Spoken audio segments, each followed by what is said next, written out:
Hey there, this is Carolina from Sade Adventures, and I have been working on a number of options for Ecuador for you. I thought I would just jump on here and walk you through the itinerary just so you can understand how everything goes. I have been working with Ecuador for 17 years. I have been myself 7 times. I'm going back this fall for my eighth.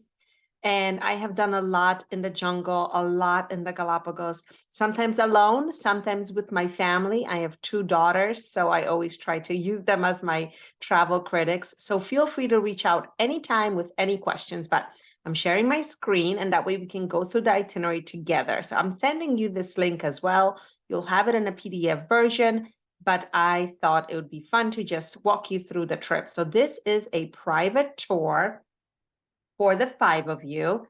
Let me fix that there, right there. And it starts on August 18th. I believe that's the date we discussed. Everything here is pretty flexible. I wanted to show you an option of not using a cruise in the Galapagos, and we can touch on the reasons why. But that way, there really is no set departure date. You can truly make this trip your own. So August 18th, you fly into Quito. That's the main international airport. And my team will be there waiting for you with a State Adventure sign with your name on it. And a private car will take you to the hotel that is just 2 minutes from the terminal. We always have arrival reception. This is where we're going to give you additional documents, check in with you, make sure you have everything in order, and you rest near the airport. Why do we not go into Quito proper? It's a good hour drive, so it doesn't make sense to do that and then turn around in the morning and go to the jungle. So we will stay at the Wyndham Quito Airport, right by the airport. It's a beautiful hotel, actually, just opened in the last 2 years. Then August 19th, you wake up, you have your breakfast, you go right back to the terminal to take your flight to Coca. You're already going to have your boarding passes. Everything's all set for you, so it's quite easy. It's no more than a 30-minute flight. Trust me, you want to do the flight versus the drive. I have done the drive to Coca. It took like 12 hours. It is not a pleasant ride. It's a horrible road, but on the flight, it's 30 minutes. Once you arrive there, the Sasha Lodge will pick you up, and from the start to the end, they will take care of everything. So all your meals, all your excursions, all your transportation. It's the jungle, so there's no set itinerary. The itinerary kind of goes by what's happening with wildlife, what's happening with the climate, with the water levels. So the guides who are all from the Amazon will have the best idea. And they usually do this. They meet with you in the afternoon or in the evening while you're having your dinner and say, tomorrow we can do A, B, and C. You know, we can go fishing for piranhas, or we can go, hiking through the jungle. We can do a medicinal walk, or we can go visit a local community, or we can go swimming in one of the lagoons, or we can go looking for, pink dolphins or something like that. And you kind of decide of what you will do. It's a small lodge, so there will be other people there doing excursions along with you, but it's quite an intimate experience. I have included the lodge for 3 nights. I have spent a lot of time in the jungle, and I have taken my kids. After that third night, something happens where it becomes a little bit repetitive. Everything's very hot and humid, and most people don't want to stay more than 3 nights. I have even done Amazon cruises, and also on that fourth night, we're kind of ready to leave. And because you have this whole trip ahead of you, I don't want you to come back really exhausted from the jungle. So I suggest 3 nights. I think you can see and experience plenty in 3 nights. So August 22nd, you're going to take that short flight right back to the Quito airport. You're probably going to arrive, I don't know, 11 or 12, so around noon. We're going to pick you up from the airport, and instead of heading right into town, I suggest that we go to Mitad del Mundo, which is the equator line, the middle of the world. It's a great place, not only for the monument and being able to stand on two parts of the world, two sides of the world at once, but there's lots of fun experiments. So families really have a good time here, doing, balancing an egg on a nail and so on. Really great place. There's a crater restaurant that I go to every time I'm in the area. It's literally a steaming crater, and the restaurant is built on the side so you can look right into the crater while you're eating your lunch. So we'll do that as well, and then take you to the hotel in Quito. So I chose Patio Andaluz. This is a really family-friendly hotel. It's in the old town, really great historic old mansion that's been redone into a hotel. What I like is that for the parents, king room, perfect. But for the teenagers, for the children, the triple rooms are 2-level lofts. So there's a lot of space. Everybody will have their own, nook. This really works for families. I've used them for many, many years. So let me know if you like this style. It's like a 4-star boutique property. If you want something more luxurious, for sure, we have some ideas there as well. Quito has some fantastic hotels. You will see a lot of the American brand hotels like Swiss Hotel in the new part of town. And although the hotel may be great, it's not in an interesting part of town. If you're gonna wind up doing a lot of driving into the old town for any of the touring. So for myself, I like to step out the door and know that I'm in Ecuador. When you're at the Swiss Hotel, you don't really get that feeling. It's a very business-like hotel. So keep in mind location when you're picking properties as well. So the next day, we've already seen Mitad del Mundo, which is a big thing to see around Quito. But now I want you to see the city sites. So we'll explore the cathedral, the main square. We'll have a chocolate tasting. If you want, we can figure out how to incorporate the gondola ride to the top of Pichincha. There's great museums if you love art. Guayasamín is some of the most famous artists in Ecuador. But besides that, if we could finish our tour by around 1 o'clock, we can drive out to Papayacta, which are the hot springs. So you're driving about an hour outside of the city into the cloud forest. And here there are natural hot springs, water from the volcano, different temperatures, a lot of fun. I love this location. It feels really like you're stepping outside of the city. So it's a fun afternoon soak that we can do here. I suggest it because it's different from anything else that you would have experienced on this trip so far. And then we'll take you back to the hotel, of course. We'll have lunch as well arranged for you that day. The next day, we're going to leave the city completely, head down the Avenue of the Volcanoes to Cotopaxi. This is an area of Andean villages, markets. This is life in the Andes, a true glimpse. And so Cotopaxi is the largest volcano that's active.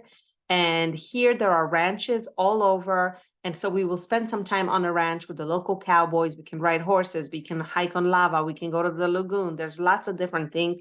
We'll have a traditional Ecuadorian lunch. This is a private tour. So your driver guide come with you. It's a private experience. You're not joining anybody. So far, everything that I've mentioned has been arranged privately for your family, except when you're inside the lodge, they will have some shared experiences because that is the nature of the jungle. In order to have private services just for the 5 of you, we can definitely talk to the guide. Their tours usually depart in about 6 or 8 people anyway, so they're quite small.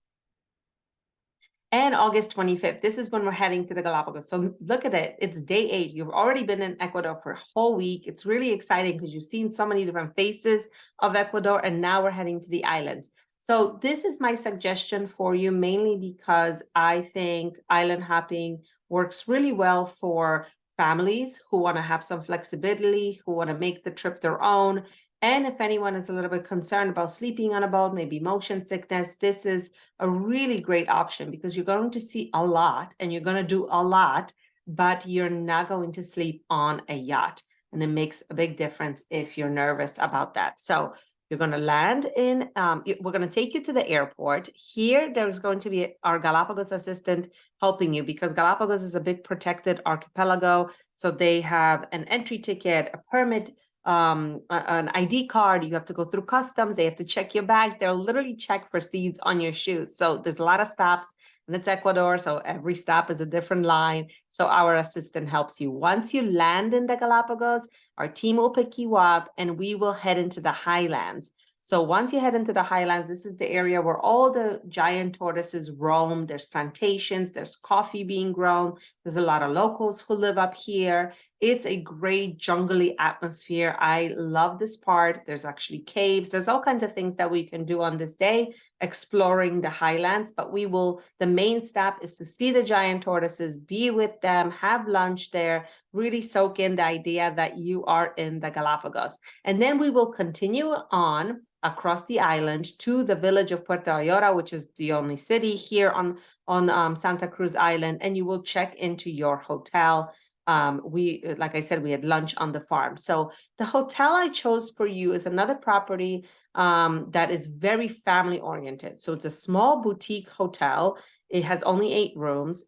Big thing is they have a pool. This is quite unusual in the Galapagos. I think there's only like 4 hotels together that have a pool between the 2 cities. Then they offer triple rooms, and most of the rooms will face the ocean, so it's really nice. And they're smack in the middle of the village, so you walk outside and you can walk down the main strip to the fish market. Watch the birds come in and try to steal fish from the fishermen. And there's lots of cultural activity in this little town. You're walking distance to the beaches, to the Charles Darwin Center. So lots to see and do just outside of the hotel. It's a great property. Again, there are more luxurious properties on the Galapagos, on Santa Cruz, which is the main island. So let me know if you want to consider an upgrade. Another thing I really had in mind for your family is staying in a safari-like tented camp called Galapagos Magic, which is really wonderful. It's so good for families. You're literally staying on a plantation where tortoises roam all around you, and you're in this kind of safari style tent. It goes over the budget, so I didn't want to kind of give you sticker shock with this package, but if you have some wiggle room, I really suggest doing 2 nights there and then 3 nights in the boutique hotel. So let me know and I can reprice it for you if you'd like to see it that way. And now August 26th, this is the idea of island hopping, is that you're staying in a hotel and you have freedom in the morning and in the afternoon, but during the day, you're out to see other parts of the Galapagos. So Galapagos, there's many different islands and each one is very different. So I really, really want you to go to Bartholomew Island. This is an island. To me, it feels like a different planet. There are penguins here. There are a ton of wildlife here. You get to do a really great hike. You spend most of the day off the boat and on the island. So between snorkeling and beach time and hiking and going on the catwalks and trying to find all the penguins and all the different colonies that are scattered throughout here, it's a great day. And I really suggest it. And the boats that we use are these 16-person speedboats or catamarans. They're very stable. They're built for the Galapagos, and they have 3 levels. You can sit up top. There's tables and couches there. You can sit here. There's a table set up where we have lunch, and there's indoor living room. There's even a bedroom if anyone is tired and wants to take a little nap. There's bathrooms on board. There's a whole kitchen, a whole crew. It's a really fantastic way to see the islands. And it is a fast boat, so you're getting from point A to B really quickly. So you're spending minimal time on board, more time on the islands or in the water. They provide all the snorkeling gear, everything you need to get into the water. Really great idea to do that. It feels very high end. It's a great experience, and you see a lot in one day. And then you come back to the hotel, come back to the village, walk around, see sunset. It's a great flexible itinerary, so you're not stuck on this really preset itinerary that a typical cruise does. I have been on a large ship, and I have been on a small 16-person boat for a week, and I have done island hopping and I have done camping on the island, so I know a little bit of a difference between all of them. I've inspected a lot of boats as well, and the large boat, some of the things that really took away from the experience is that it is like camp. It is a very strict itinerary. I mean, whistles are blowing and alarms are going off in the room, and you're stuck in this little group of 16 people out of 40 or 90, whichever boat you're on. And and it's just like, it's kind of like masses of people going off the boat to see the wildlife, and it just doesn't feel very intimate or special to be on a boat with 90 people who are going to do exactly the same thing you're doing. So when you're choosing a boat, going with a smaller one makes a lot more sense to me if this is going to be a once in a lifetime visit. So that's why I typically now stick to either smaller boats or island hopping, using some of the wonderful new hotels that are popping up. So the next day, August 27th, no boats. And there's a reason for that. I don't want you going on a boat every day. And because people don't like it. It's too much to go on a boat every day. And two, the port from the town is a good 45-minute drive. So it's kind of exhausting to go do that every day. And like I said, those boat excursions are really full, really exciting, really full of adventure. So it's nice to break it up with one day on a boat, one day not on a boat. So here today, we will focus on sites that are around, closer to Santa Cruz. And we will go to Tortuga Bay, we will go to Academy Bay, we will go snorkeling, we will go kayaking, we will go hiking, and then there's lots of iguanas here, lots of sea lion colonies. So this is a completely different experience, and you will feel like, wow, I'm doing something really exciting and different from what I did yesterday. As you see, the beach, the sand, the water is completely different than on Bartholomew, which is like a moonscape.